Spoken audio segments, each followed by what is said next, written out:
ఏంటలా చూస్తున్నారు? రోజు రోజుకి నీ అందం ఇంకా అందంగా కనిపిస్తుంటేను. అబ్బా వదలండి. పెళ్ళాలు చెప్పే పరమ రొటీన్ డైలాగ్ ఇదే. స్టేషన్కి వెళ్ళొద్దా? నీ జీవితమే ఒక పోలీస్ స్టేషన్, అందులో నువ్వు ఒక ఖైదీవి, నీ మొగుడు ఒక inspector. You are under arrest. మీకు అసలు పగలు రాత్రి తేడా తెలియడం లేదు. ఓ సిప్పిచ్చిదానా, నిన్ను కలుసుకున్న తర్వాత నెలలు సంవత్సరాలే మర్చిపోయాను. ఇక పగలు రాత్రి ఏం గుర్తుంటాయి? వద్దండి ప్లీజ్. వద్దనకే ప్లీజ్. టైం అయిపోతుందండి. పర్వాలేదులే, అక్కడ ఇక్కడ నేనే కదా నీ మొగుడిని.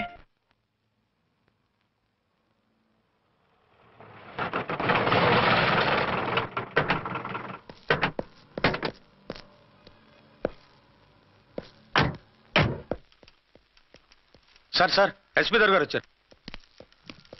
Good morning sir. మార్నింగ్. ఆ మినిస్టర్ తమ్ముడి కేసు ఎవిడెన్స్లు రేపు కోర్టులో ప్రజెంట్ చేయాలి కదా? Yes sir. అన్ని రెడీగా ఉన్నాయా? ఆ కేసు అర్చన చూస్తుంది సార్. ఆహా, అర్చనేది? ఇంకా రాలేదేమో సార్. రాలేదేమోనా? ఇప్పుడే వచ్చేస్తుంది సార్. టైం 11 అవుతుంది. లేట్ పర్మిషన్ అప్లై చేసిందా? లేదు సార్. పర్మిషన్ లేకుండా లేట్గా రావడం ఏంటి? యాక్షన్ తీసుకుంటాను సార్. ఏంటి పూట విశేషాలు? నీకు వార్తలు విశేషాలు వినిపించడానికి నేను దూరదర్శన్లో ఉన్న రిపోర్టర్ అనుకున్నావా? ఏమైంది మీకు? How dare you! సబార్డినేట్వి విష్యూ గిష్యూ లేకుండా నా ఎదురుకుండా కూర్చుంటావు. Get up. సరసాలు చాలు గానీ ఆ ఫ్యాన్ వేయండి, ఉక్కగా ఉంది. Shut up and get up. ఇప్పుడు టైం ఎంత అయింది? మీ చేతికి వాచి ఉందిగా. నేను టైం తెలుసుకోవడానికి నేను టైం ఆడట్లేదు. ఇంత ఆలస్యంగా ఎందుకు వచ్చావని అడుగుతున్నాను. మీకు తెలీదా? మొగుడికి చెప్పినట్టు ఏంటో సమాధానం? నేను ఇప్పుడు బాధ్యత కల ఓ పోలీస్ ఆఫీసర్ గా నీ పై అధికారిగా అడుగుతున్నాను, ఎందుకు ఇంత లేట్ అయింది? చెప్పాలా? చెప్పి తీరాలి. నా మొగుడికి 24 hours అదే యావ. 5ంటికి లేచి ఇంటి పని, వంట పని, ఒంటి పని ముగించుకుని ఆఫీసుకు బయలుదేరడానికి డ్రెస్ మార్చుకుంటూ ఉంటే వెనక నుంచి కరెక్ట్ గా వచ్చి. ఇంకా సార్ ఆత్మనానా, నీ మొగుడు సరదాలు తెచ్చాలంటే సెలవు పెట్టి తీర్చుకో. ఇలా డ్యూటీ టైంలో కాదు. ఇదే ఫస్ట్ అండ్ లాస్ట్ వార్నింగ్. వెళ్ళి పని చూసుకో. Okay sir. Okay sir. మీరున్నారని ఎక్స్పెక్ట్ చేయలేదు sir. Okay okay, carry on. నానా, నీ కోడలు మూడెలా ఉంది? చాలా బ్యాడ్ గా ఉంది. ఏమాయ్? ఏమిటాయ్? దాహం వేస్తుంది, కాసిన మంచినీళ్ళు ఇవ్వు. తీసుకుని తాగు. అర్చే, నీ చేత్తో కాస్త టీ ఇవ్వరా? వెళ్ళి పెట్టుకో. ఎందుకులే, ఒకేసారి భోంచేద్దాం. వంటేం చేసావు? వంటేం చేస్తాం, తింటాం. బ్యాలెన్స్ ఉంటే పని మనిషికి ఇచ్చేసాం. ఆహా, పతివ్రత అంటే నువ్వేనే. నాకు ఈ పూట ఆకలిగా ఉండదని ముందుగానే కనిపెట్టేశావు. వైఫా మజాకా? Shut up.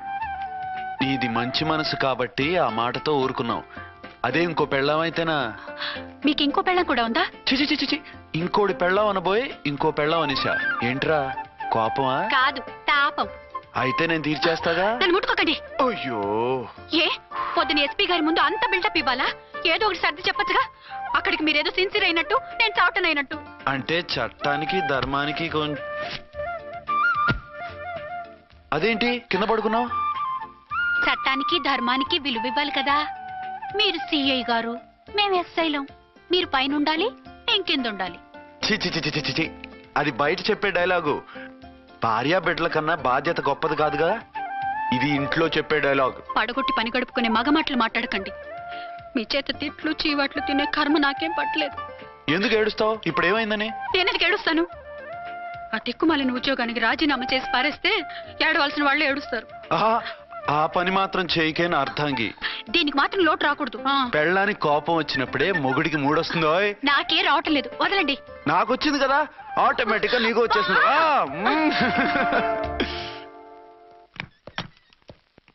అర్చన సార్, ఈ రోజు నా మినిస్టర్ తమ్ముడి కేసు ఫైనల్ హియరింగ్ అవుతుంది.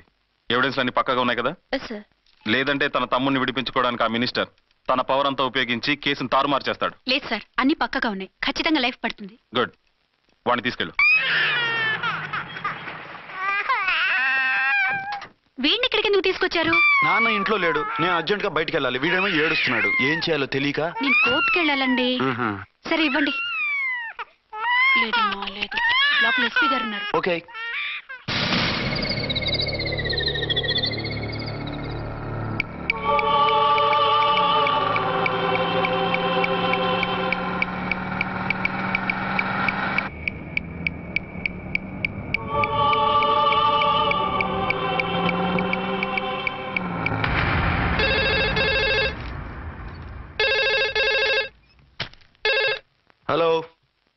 ఎస్.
మందుపాత్ర పెట్టి పోలీస్ వ్యాన్ పేల్చేశారు. అందులో మనుషులు పాపం అంతా కాలిపోయారు. ఎవరూ బతకలేదు. అర్చనా!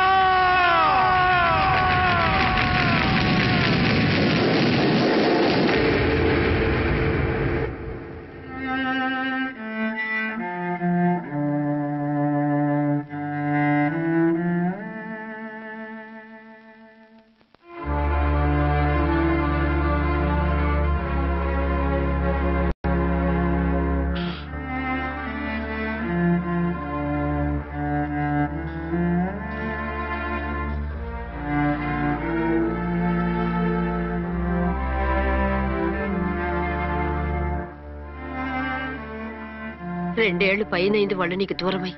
ఇంకెన్నాళ్ళు ఇలా బాధపడతావు బాబు? నేను ఇలా చూస్తూ నేను తట్టుకోలేనురా. నువ్వు మళ్ళీ మామూలు మనిషి కావాలి. నువ్వు మళ్ళీ పెళ్లి చేసుకోవాలి. నాన్న, అవునరా. మరో పెళ్లి చేసుకుని నా అర్చనకు ద్రోహం చేయలేను. నిద్రాహారాలు మానేసి ఇలా కుమిలిపోతూ పిచ్చివాడు అయిపోయి మాకు ద్రోహం చేస్తావా? నిన్ను అర్చన్ని మర్చిపోమని చెప్పటం లేదు బాబు. అర్చనికి దూరమైన బాధను మర్చిపోమంటున్నావు. నా బిడ్డ ఎలాగూ పోయింది. కనీసం నువ్వైనా సుఖపడు. ఈ మాట అత్తగా కాదు బాబు, తల్లిగా చెప్తున్నాను. నేను అర్చన భర్తగానే బతుకుతాను తప్ప మరొకరి భర్తను కాను. నీకు చనిపోయిన భార్య ఒక్కరితే కాదురా, బతుకున్న తండ్రి కూడా ఉన్నాడు. నేను ఓ భార్యకి భర్తనేరా. భార్య లేని జీవితం ఎంత నరకమో నాకు తెలుసు. మీ అమ్మను మర్చిపోలేక ఆత్మహత్య చేసుకుందాం అనుకున్నాను. కానీ తల్లి లేని వాడివి, తండ్రి కూడా లేని అనాథగా మిగలకూడదని ఇంకా బతుకున్నాను రా. దాన్ని మర్చిపోలేకే ఈ తాగుడుకు అలవాటు పడ్డాను. నువ్వు నాలా కాకూడదు. ఈ వంశం నీతోనే అంతరించిపోకూడదు. నీకు తోడు ఈ ఇంటికి ఆడదికు కావాలిరా. చనిపోయిన భార్య మీద ఉన్న ప్రేమ బతికున్న ఈ తండ్రి మీద ఉంటే పెళ్లి చేసుకో. లేదంటే చెప్పు, ఏదైనా కిందో తలబెట్టి చస్తాను. కాదనకు బాబు. మీకోసం కాకపోయినా మా కోసమైనా ఈ పెళ్లి చేసుకోండి సార్. మీరు ఈ పెళ్లి చేసుకుంటే పైనున్న అమ్మగారు కూడా సంతోషిస్తారు. సరే, మీ ఇష్టం. రంగోటి, ఇప్పుడు నాకు చాలా ఆనందంగా ఉందిరా. ఈ శుభ సందర్భంలో ఫుల్ పీకేస్తారా? లేదు, ఈ రోజు నుంచి నేను మందు మానేస్తున్నా. ఇదిగో, ఈ రోజు నుంచి నీ డ్యూటీ అల్లుడు గారి దగ్గర కాదు, మా దగ్గర. పద అమ్మాయిని చూద్దాం. అలా అయితే మంచి పోజులో ఉన్న అబ్బాయి గారి ఫోటో తీసుకోండి, పెళ్లి కూతురు చూపిద్దాం. అబ్బాయి బాగానే ఉన్నాడు. ఒరిజినల్ ఫిగర్ చూస్తే ఇంకా బాగుంటాడండి. కత్తిలా ఉంటాడు. చూసుకోవడానికి బాగుంటాం కాదు, చేసుకోవడానికి బాగుండాలి. నా సిద్ధాంతాలకి ప్రిన్సిపల్స్ కి తగ్గట్టుగా ఉండాలి. అంటే నా కాబోయే భర్త శ్రీరామచంద్రులా ఉండాలి. అంటే నామాలు కిరీటాలు పెట్టుకుని బాణాలు వదులుతున్నారండి. షటప్. గెటప్ లో కాదు, బుద్ధిలో రాముడు లాంటి వాడై ఉండాలి. లాంటి వాడేంటమ్మా, శ్రీరామచంద్రుడే అనుకో. రాముడైనా సుర్పడకను చూసాడేమో కానీ మా వాడు డ్యూటీలో లేడీ కానిస్టేబుల్ ఉంటే షూస్ తప్ప ఫేస్ చూడడు. కట్నం పైసా అడగకూడదు. మా సీఏ గారికే బోల్డ్ అంత ఉంది. కాకపోతే మా వాడికి ఇదివరకే పెళ్ళయిందా? అబ్బే లేదమ్మా, ఇదే మొదటి పెళ్లి. ఇది వరకు ఎన్ని సంబంధాలు వచ్చినా అతను చేసుకున్నా అంట. ఏ ఏదైనా ప్రాబ్లమా? కాదు, అమ్మాయిలు నచ్చగా నీ ఫోటో చూసి బాగా ఇంప్రెస్ అయ్యాడంట. నువ్వు గనక ఓకే అంటే నాకు ఓకే. అదేంటండి అబ్బాయికి రెండో పెళ్ళని అమ్మాయి చెప్పలేదే? చెప్తే ఒప్పుకోదని. అందుకని అబద్ధం చెప్పి పెళ్లి చేస్తారా? ఉద్యమాలని విప్లవాలని తిరిగి దీన్ని చేసుకోవడానికి ఎవరూ ముందుకు రావడం లేదు. రాక మీ సంబంధం వచ్చింది. రైటే, కానీ రెండో పెళ్లి గురించి చెప్పకుండా పెళ్లి చేస్తే ఆ 3 ముళ్ళు పడి 3 రాత్రులు గడిస్తే అన్ని సర్దుకుంటాయి. అంటే మోసం చేసి చేయటం. ఇందులో మోసం ఉంది. ఇదేమన్నా మొదటి భార్య బిడ్డల్ని పెంచాలా, ఆ భార్యతో భర్తను పంచుకోవాలా? అది కాదండి, అమ్మాయి బాగా ఫాస్ట్. ఒక పెళ్లిలో చూసాం, తర్వాత ఏదైనా గొడవ చేస్తే. అలా చేస్తే నా కూతురే కదమ్మా నష్టపోయేది. ఆయనంత ధైర్యంగా చెప్తున్నప్పుడు మనకేంటండి? మీరు కాదంటే దానికి ఈ జన్మలో మొగుడు దొరకడు. కాదనకండి. సరే, మీ ఇష్టం. నా ఇష్టం. సరే, అమ్మాయికి అన్ని చెప్పారా? అన్ని అంటే ఒక్క మీ పెళ్లి గురించే కాదు, మన ఫ్యామిలీ బ్యాక్గ్రౌండ్ గురించి కూడా చెప్పేసి. అవునవును. ఏమంది? చాలా బాధపడింది, జాలి పడింది, నిన్నే చేసుకోవాలని ఆశపడింది. నువ్వు కూడా ఊ అన్నావంటే. సరే కానీ అదేంటండి, అమ్మాయి దగ్గర ఎలాగో నిజం దాచాం, అబ్బాయి దగ్గర దాచడం ఎందుకు? దాయకపోతే వీడు అసలు పెళ్లి వద్దుంటాడయ్యా. తర్వాత అయినా తెలుస్తుంది కదండి. ఆ పిల్లబాబు చెప్పాడుగా, 3 ముళ్ళు పడి 3 రాత్రులు గడిస్తే అన్ని సర్దుకుంటాయని. అదే పని మనవాడు చేస్తాడు. కాముగా పెళ్లి చేసేసి వెంటనే అన్ని మును పంపించేద్దాం. ఇలా కూర్చోండి సార్.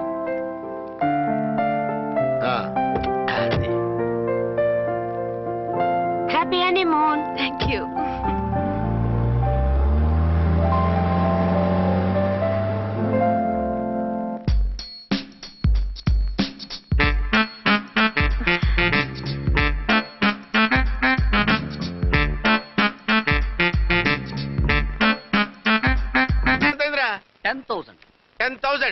అయితే ఓ పని చేయి, ఈ 1000 రూపాయలు ఎంచుకుని ఇదే 10,000 అనుకో. 1000 ఆ. వర్కౌట్ అవుదండి. పోనీ ఓ పని చేయరా, ఈ బిల్డింగ్ రాసిస్తాను, వర్కౌట్ అవుతా? వర్కౌట్ అవుతుంది సార్. వస్తాను. సార్ ఏంటి సార్ ఇది, చూడండి. ఇవి రాంకోటి వాడితో బేరాలంటాయా? ఏదో ఒకటి ఇచ్చి పంపించు.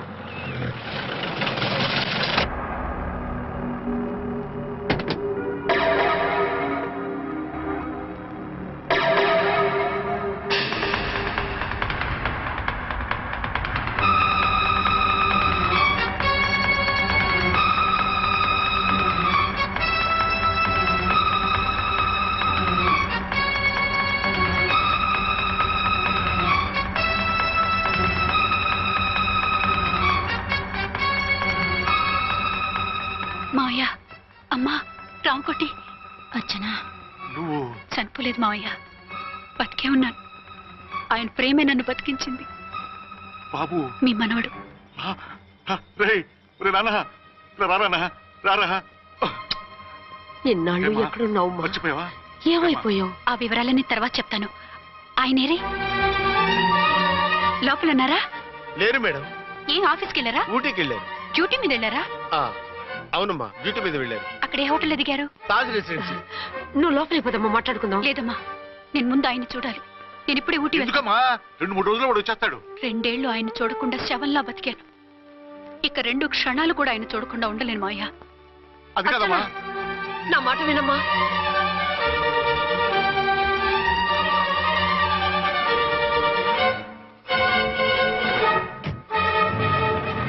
ఇప్పుడు ఎలా? అది అర్థం కావట్లేదు. అల్లుడు గారికి మళ్ళీ పెళ్లి చేసామని బాధపడాలో, కూతురు బతికొచ్చిందని సంతోషపడాలో తెలియటం లేదు. నాకు అసలు ఏమీ అర్థం కావట్లేదు. ఈ టెన్షన్ నేను తట్టుకోలేను. వేసేస్తా, మళ్ళీ మందేసేస్తా. రామకోటి, అమ్మాయి గారు వచ్చేసారని, పెళ్లి విషయం తెలియనివ్వద్దని వెంటనే అల్లుడి గారికి ఫోన్ చేసి చెప్పు.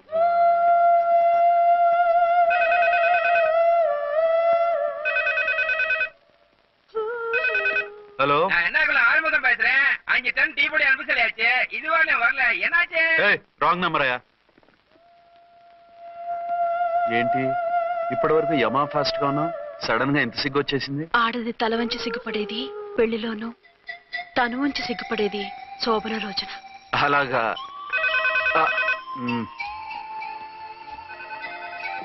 Hello, Send one large whiskey to room number 201. hey, this is not room service. Good evening, sir. May I help you? We are busy. Don't give any phone calls till morning, okay? Okay, sir. I will give instructions to the operator. Have a nice sleep. Good night, sir. Thank you. Okay. Hello. ఎవరు sir? Hyderabad నుంచి విక్రాంత్ గారని వచ్చారు, ఆయన connection ఇవ్వండి. Sorry sir, ఆయన morning దాకా ఎవరికి connections ఇవ్వద్దన్నారు. నా ఫోన్ వస్తుందని ఎక్స్పెక్ట్ చేస్తున్నాడు ఆయన. త్వరగా ఇవ్వండి. No sir, we're very sorry. Urgent రా మొగడా, లేకపోతే నీ పేరు చెప్పుకొని కాపురాలు కూలిపోతాయి. కూల్తే కూలాయి, మా హోటల్ కి మాత్రం బ్యాడ్ టాక్ రాకూడదు. Bye. Hello hello hello hello. అయిపోయింది. ఇప్పుడు ఈ మూడో ప్రపంచ యుద్ధాన్ని ఆపేదిలాగా? ఫ్లైట్లో వెళ్ళిపోతే కరెక్ట్. ఇదిగో మొత్తం సిగ్గంతా అప్పుడే ఖర్చు పెట్టేకు, ఇంకా 2 రాత్రులు పడాలి. లైట్ ఓకే, వెలుగు పడుతోంది. ఆ కర్టన్ కూడా క్లోజ్ చేయండి.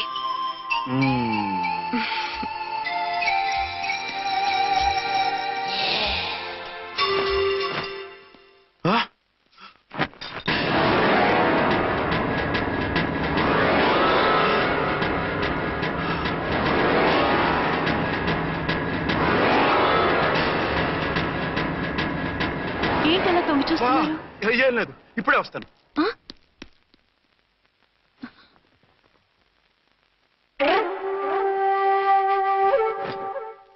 Excuse me. Yes. Will you please tell me the room number of Mr. Vikrant? Just a moment. అర్చన,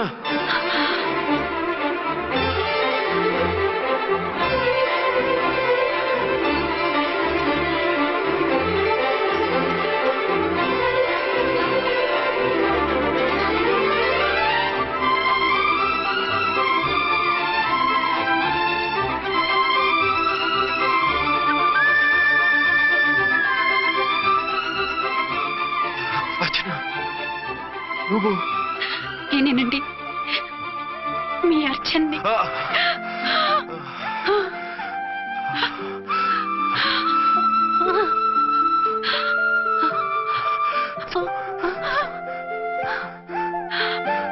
మన బాబండి.